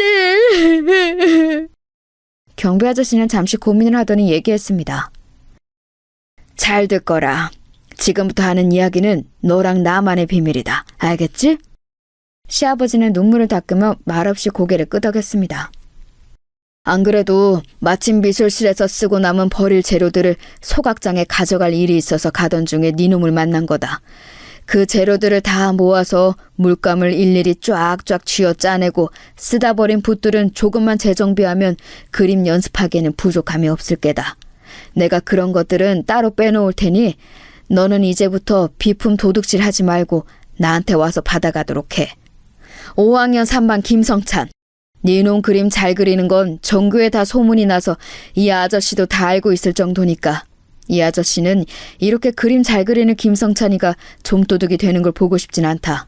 미래의 훌륭한 화가가 될 놈이 도둑질이나 해서야 되겠어? 아저씨, 감사해요. 감사해요. 하마터면 경찰서에 붙잡혀갈 뻔한 시아버지가 경비 아저씨의 너그러운 마음 덕분에 구제받고 난 뒤에는 신기하게도 재료 걱정할 필요 없이 졸업할 때까지 풍부한 재료로 그림 연습을 했다고 합니다. 경비 아저씨는 분명히 남은 찌꺼기 재료와 쓰다가 버릴 때가 다 된 붓들을 모아놓겠다고 했는데 항상 경비실에 가서 받는 재료는 새 것이라고 해도 무방할 좋은 재료들이었습니다. 나중에 시아버지가 졸업을 하고 한참이 지나서야 알게 된 사실인데 그 재료들은 경비 아저씨가 항상 새 것으로 사다가 준비해 놓은 재료들이었습니다. 너무 새 것이면 티가 날까봐 경비 아저씨가 조금씩 물감을 짜내고 붓을 몇 번 쓰고 하는 식으로 밑작업을 해놓으셨다고 합니다. 중학생이 되고 한참 지난 어느 해의 스승의 날, 시아버지는 그 초등학교를 방문했다가 더 이상 그 경비 아저씨가 근무하지 않게 되었다는 사실을 알고서는 행정실에 가서 급하게 아저씨의 행방을 물었습니다. 여기 계시던 경비 아저씨 어디 가셨어요? 키 크고 하얀 머리 하신 박씨 아저씨 말이에요. 너가 성찬이구나. 이리 와보거라. 행정실에 있던 직원 아줌마는 다급해하던 저를 자리로 부르더니 서랍을 열어서 고급 화구 세트를 꺼내놓았습니다. 박씨 아저씨가 혹시 너가 찾아오면 전해주라고 하시더라. 그전까지는 구경도 못해본 고급 물감과 붓들을 보면서 놀라고 있을 찰나에 물감 박스 한켠에는 조그만 편지가 놓여 있었습니다. 그 편지 구석에는 성찬이에게 라고 써 있었습니다. 시아버지는 그걸 보자마자 황급히 꺼내서 펼쳐들었습니다. 거기에는 박씨 아저씨가 써내려간 장문의 편지가 있었습니다. 성찬이에게 건방진 좀도둑놈 성찬아, 이렇게 인사도 못하고 떠나게 되어 아쉬운 마음 편지로 전한다. 아저씨는 건강이 많이 안 좋아져서 고향집으로 내려가서 좀 쉬기로 했다. 건강해지면 다시 올라갈 테니 애써 찾지 말거라. 어떻게 중학교 올라가서는 좀 살만하냐? 또 미술실 기웃거리면서 좀도둑질하고 있는 건 아니지? 내가 네 놈 보면 먼저 간 우리 손주가 생각나서 너에게 더 마음이 갔었다. 우리 손주놈도 그림 그리는 걸 참 좋아했었지. 그 녀석이 교통사고로 비명 횡사하지만 않았어도 내가 일을 그만두고 이렇게 시골 학교에 경비를 하지는 않았을 거야. 눈치챘는지는 모르겠지만 나도 한때는 한 학교의 선생님이었단다. 아이들 잘하는 거 보는 낙으로 인생을 평화롭게 살아가던 평범한 교사였어. 은퇴를 몇 년 앞두고 있을 때쯤 학교에 놀러온 손주 녀석을 데리고 학교 앞 문방구에 군것질거리를 사주러 함께 갔다가 잠시 눈을 뗀 사이 언덕길에서 굴러내려온 큰 트럭이 손주 녀석을 치고 만 거야. 그렇게 그 녀석은 하늘나라로 갔고 나는 그 죄책감에 더 이상 학교에 남아있을 수가 없어서 퇴직을 했지. 그런데 계속 학교라는 공간에 대해 미련이 남더구나. 그래서 한적한 시골 마을의 학교를 찾아가 그곳에서 경비 일을 하면서 아이들을 돌보는 일이라도 해야겠다는 생각이 들었어. 학교라는 공간에 대한 그리움과 손주를 지키지 못했던 과거를 속죄하는 의미에서 말이야. 그렇게 찾은 곳이 이곳이다. 이곳에 온 지 얼마 안 되었을 때 너랑 딱 마주치게 되었고 눈물 뚝뚝 흘리며 용서해달라고 하던 니놈 모습을 보는데 꼭 먼저 간 우리 손주놈이 떠오르더구나. 나늘 하늘님이 나를 이곳에 이끈 이유가 있다고 생각한다. 부디 열심히 그림을 그려서 못다 이룬 우리 손주의 꿈도 대신 이뤄주고 미처 다 속죄하지 못한 이 하레비의 남은 속죄의 목도 성찬이 네가 깨끗이 씻어주렴. 이야기가 길어졌구나. 그러면 다시 만날 날을 고대하며 이만 펜을 놓는다. 길게 써내려간 편지를 읽고 있던 시아버지의 눈에서도 수도꼭지를 튼 듯 눈물이 주르륵 흘러내렸습니다. 그것을 발견한 행정실 직원 아줌마는 황급히 달려와서 물었습니다. 얘 괜찮니? 무슨 일이야? 아저씨가... 박씨 아저씨가... 자초지종을 들은 행정실 아줌마는 이야기를 하나 더 덧붙였습니다. 그것은 앞서 말한 물감에 관한 이야기였습니다. 아이고, 그 영감님 왜 그렇게 없는 돈에도 새 물감이랑 붓을 자꾸 학교에 사오시나 했더니.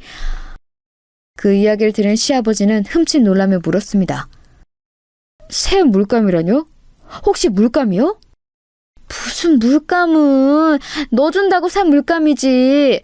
맨날 우리 손주놈 줄 물감이에요 하면서 꼭 끄라고 다니셨지 뭐냐? 네? 그러면 그 물감들이 다 새거?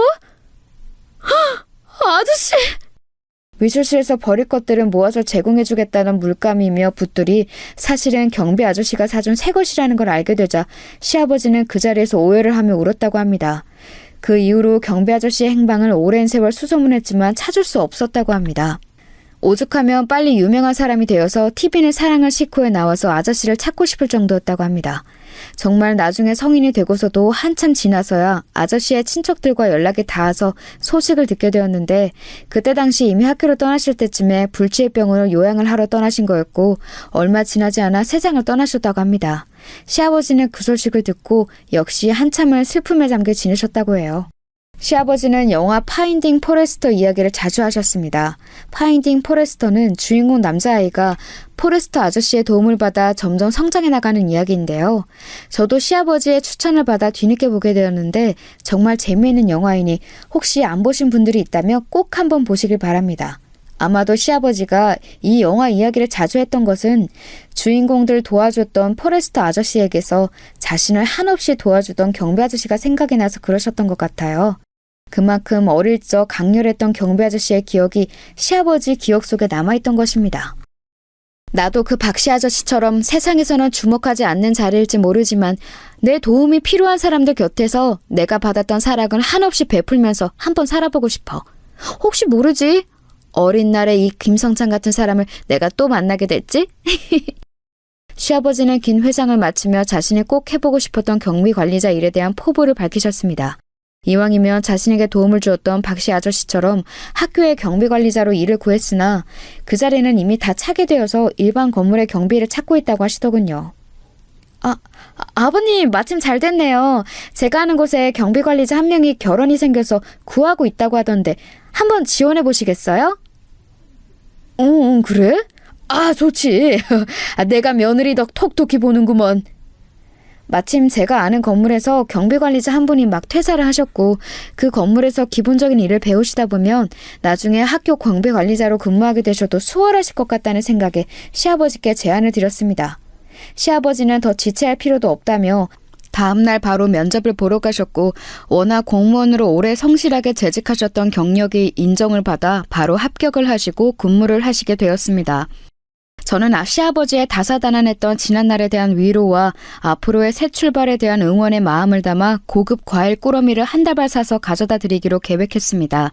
사실 시아버지가 근무하는 첫날 그것들을 드리면서 응원하고 싶었는데 갑자기 회사 업무가 바빠지기도 했고 준비하기로 했던 고급 과일들의 수입 물량에 딸려서 다음 달에나 들어온다는 소식을 들었습니다. 어영부영 시간이 흐르다 보니 시아버지가 경비관리자 일을 시작한 지 2달이 되어서야 과일 바구니를 들고 찾아뵙게 되었는데 저는 좀 더 일찍 찾아뵙지 못하고 그제서야 찾아뵙게 된 것을 무척이나 후회했습니다. 왜냐하면 그날 입에 담지도 못할 황당한 일을 경험하고 말았거든요. 시아버지가 일하시는 건물에 도착을 하니 마침 시아버지가 앞선 차량에 주차 안내를 하고 계셨습니다. 안녕하세요. 어떻게 오셨나요? 네, 저의 이 건물 6층 방문 차량인데요. 혹시 이 앞에 잠시 세워두고 올라갔다도 되나요? 원래 6층은 방문 차량은 주차를 할 수 없게 되어 있는데 얼른 갔다 오신다고 약속하시면 제가 여기 한켠에 잠시 세울 수 있게 해드리죠. 네, 얼른 다녀오겠습니다. 감사합니다. 멀리서 지켜보는 시아버지의 모습 역시 평소 천사와 다를 바 없는 따뜻한 모습 그 자체였습니다. 천사가 얼마 전까지는 선생님 옷을 입고 있다가 잠시 또 경비 아저씨 옷을 입고 있는 것 같았다고나 할까요? 그런데 그 평화를 깨는 한 목소리가 들려왔습니다. 어이 김씨, 일로 와봐. 날카로운 목소리로 시아버지를 부르는 목소리가 들리는 쪽을 돌아보니 웬 시아버지보다도 나이가 한참 어려 보이는 남자가 손짓을 까딱까딱하면서 시아버지를 자기 쪽으로 부르지 않겠어요? 아이고, 최 실장님 오셨어요? 빨리 안 오고 뭐해? 아이고, 예. 어이, 김씨, 자꾸 이럴 거야? 여기다 주차 함부로 못 되게 하라고 몇 번을 말해, 여기는 내가 되는 자리라고. 아이고, 죄송하기도 했습니다. 애초에 실장님 되실 자리는 옆에도 충분해 보여서, 게다가 이 손님들은 금방 내려온다고 하셔서. 헛소리 집어치지 못해? 앞으로 내가 되는데 옆에 차 없도록 해. 알겠어? 아니, 그래도 옆에 이렇게 남는 자리가 많은데 왜... 어허, 노인네가 왜 이렇게 말귀를 못 알아먹어? 내가 그렇다면 그런 줄 알아. 네네. 그 최 실장이라는 사람은 그렇게 그 자리에 손님들이 정차를 하면 안 되는 명확한 설명도 없이 시아버지에게 신경질만 잔뜩 부리고 자리를 떠났습니다. 저는 그 광경을 보는데 너무 화가 나서 견딜 수가 없었습니다. 아무리 자기가 직급이 높아도 자기보다도 나이가 훨씬 많은 사람에게 대하는 태도가 너무 무례하지 않나요? 그것도 자신이 주장하는 것에 대한 타당한 근거도 없이 무조건 까라면 까 하는 식의 업무 지시를 내리면서요. 저는 이대로 넘어가면 안 되겠다 싶어서 얼른 제 차를 가지고 입구로 들어섰습니다. 네, 어서 오세요. 응? 아니 아가, 네가 여기 어쩐 일이냐? 아버님, 제가 더 일찍 찾아뵀어야 하는데 이제야 찾아뵙게 되었네요. 더운 날 일하시기 많이 힘드시죠? 아유, 아니다. 우리 며느리가 아주 좋은 데 소개해줘서 아주 편하게 일하고 있단다. 방금 전까지만 해도 무례한 일을 겪으신 시아버지였지만 제 앞에서는 허허허 웃으시며 아무 일 없었다는 듯 저를 맞이하셨습니다. 주차는 저 앞에 잠깐 대면 돼요? 응? 저기는 말이지. 에이, 뭐 별일 있겠냐. 저 앞에 잠깐 대거라. 저는 일부러 방금 전 최 실장이라는 관리자와 시아버지가 실갱이가 있었던 곳을 가리키며 차를 댄다고 하자 시아버지는 잠시 멈칫하시는 듯 하더니 그쪽으로 저를 안내해 주셨습니다. 저는 차를 세우고 내리면서 준비한 선물 바구니를 시아버지에게 건넸습니다. 아버님, 이거 귀한 과일이에요. 더운 날 고생하시는데 동료분들이랑 드시면서 일하세요. 너무 늦게 찾아뵈서 죄송해요. 아이고, 우리 천사 같은 며느리가 뭘 또 이런 걸 다 준비했노. 고맙다, 아가. 내 잘 먹으마. 그렇게 훈훈한 분위기가 이어지고 있을 즈음에 다시 한번 그 평화를 깨는 소리가 들렸습니다. 어이, 김씨. 지금 뭐 하는 거야? 응? 아이고, 최 실장님 가신 줄 알았는데. 내가 방금 전에 여기다 차 못 대게 하라고 말했는데 지금 뭐 하는 짓이야? 지금 잘리고 싶어? 일 똑바로 안 할 거야? 저는 더 이상 참을 수 없어서 그 최 실장이라는 사람에게 말했습니다. 이봐요. 여기 딱 봐도 엄연한 법정 주차 공간이고 자리도 남는데 왜 못 대게 하는 거예요? 어이, 아줌마. 모르면 가만히 계셔. 여기는 우리 건물 직원들 주차하는 자리고 지금 아줌마가 된 자리는 원래 내 자리야. 얼른 빼. 글쎄요. 저는 그런 소리는 처음 듣는데요. 여기가 건물 관리자 주차 자리라고요? 저는 그렇게 지시한 적 없습니다만. 뭐? 아줌마가 뭘 한다고 나서길? 거기까지 이야기하는데 저 멀리서 누군가가 소란스러운 우리 쪽을 보며 불이 나게 달려왔습니다. 건물주님! 말도 없이 여기는 어떻게... 최 실장, 지금 뭐 하는 거야? 아니, 관리소장님, 오늘 휴가시라더니 여기는 어떻게... 아니, 그보다... 건물주님이요? 그래, 얼른 인사드려. 자네가 이직한 지 얼마 안 돼서 처음 뵙나 본데 여기 6층부터 8층 쓰고 계시는 회사 대표님이시자 이 건물 건물주이신 최수진 대표님이셔. 아니 이게 무슨... 여러분도 많이 놀라셨나요? 이게 무슨 일인가 싶으시죠? 네, 제가 바로 시아버지가 경비관리자로 근무하고 계신 이 건물의 건물주입니다. 건물의 경비관리자 결혼이 생긴 것도 제가 건물주인이니 제일 빨리 알았고 시아버지가 그 일을 찾고 계신다고 하니 바로 소개할 수 있었죠. 그동안 해외 출장이랑 지방 출장, 게다가 여러 사회 프로젝트가 겹쳐서 회사 건물에 오랜만에 출근하게 되었는데 그 사이 새로 부임한 중간 관리자인 이 최 실장이란 인간이 뭣도 모르고 설치고 앉아있네요. 그것도 자기보다 한참 나이가 많으신 시아버지에게 막말을 퍼부어대면서요. 최 실장님? 그쪽이 이번에 새로운 시설관리실장이에요? 그쪽이 뭔데 이 자리에 차를 대라 마라. 그쪽 지정 자리다 주장하는 거죠? 여기는 제가 건물 지을 때부터 방문자 주차 공간으로 따로 빼놓은 공간이에요. 그리고 건물 직원들 주차는 관리소장님도 눈치 보면서 겨우 한 대 대고 있는데 당신이 뭔데 이 자리에 당신 차를 마음대로 세우며 게다가 건물 방문자들 차를 대라 말아야. 여기 이 김 선생님께서 어련히 알아서 잘하실까? 죄송합니다, 건물주님. 관리소장님, 오늘부로 시설관리실장 새로 알아보세요. 어디서 이런 무레배 같은 인간을 직원으로 채용하고 있어? 관리소장님께도 책임을 물을까요? 아닙니다, 건물주님. 제가 잘못했습니다. 최 실장 들었지? 내일부터는 안 나와도 되네. 건물주님, 제가 잘못했습니다. 용서해 주십시오. 최 실장은 저의 정체를 알고 나더니 바로 바닥에 무릎을 꿇으면서 애원했습니다. 제가 경솔했습니다. 한 번만 용서해 주십시오. 먹여 살릴 처자식들이 있습니다. 제발요, 건물주님. 먹여 살릴 처자식 있는 분이면 행동을 좀 더 조심하셨어야죠. 다른 직장 알아보세요. 아버님, 이따 뵐게요. 편하게 근무하시고 불편한 거 있으면 언제든 얘기하세요. 저는 일부러 최 실장이 들으라는 듯 시아버지께 인사를 드리고 획 돌아서서 사무실로 올라갔습니다. 건물주님, 제가 잘못했습니다. 건물주님. 애걸복걸하는 최 실장을 뒤로 하고 저는 제자리로 돌아와 앉았습니다. 감히 천사 같은 제 시아버지에게 이딴 식으로 무례하게 굴다니 잘려도 싸지요. 이쯤 되면 제가 어떻게 이 건물의 건물주가 되었는지 궁금하시죠? 제가 운영하던 인터넷 쇼핑몰은 2010년도쯤에 방송을 한번 타면서 유명세를 타기 시작했고 저는 그 기회를 놓치지 않고 SNS 홍보에 총력을 기울였습니다. 2010년 되면은 많이들 들어보셨을 페이스북이나 인스타그램이 막 붐을 일으키던 시기였거든요. 경쟁 업체들은 홍보 채널을 어디에 주력할지 고민하고 있을 때 저는 발빠르게 시대를 잃고 이쪽에 올인을 한 것이었죠. 결과는 대성공이었습니다. 매출 곡선이 수직 상승을 했고 엄청난 영업이익을 냈습니다. 저는 거기서 그치지 않고 그것을 기반으로 과감한 부동산 투자를 감행했습니다. 몇 번의 매수와 시세 차익을 얻고 되파는 과정을 거치고 나니 어느새 자체 사옥을 가진, 그것도 관리부를 따로 둘 정도의 큰 규모의 건물을 가진 인터넷 쇼핑몰로 급성장을 해 있더군요.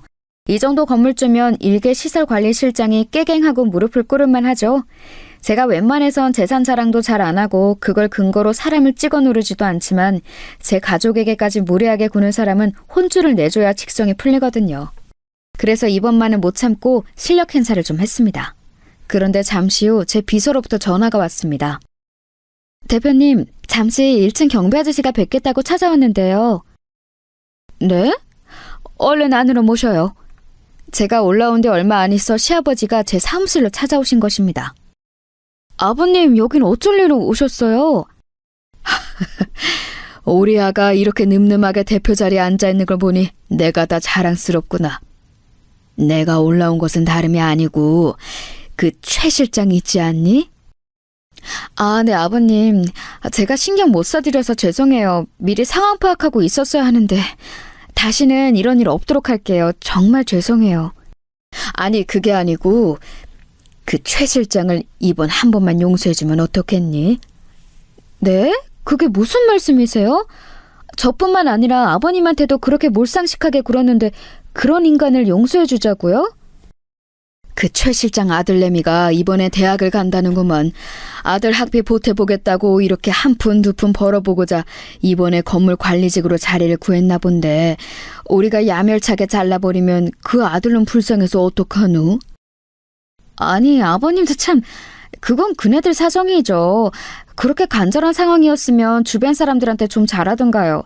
자기보다도 훨씬 나이 많은 아버님한테도 무례하게 굴고 제 정체를 알기 전까지 아줌마네 뭐네 사태질하면서 반말도 막 하고요. 그런 인간한테 자비를 베풀 필요가 있을까요? 그러지 말고 한 번만 봐줘.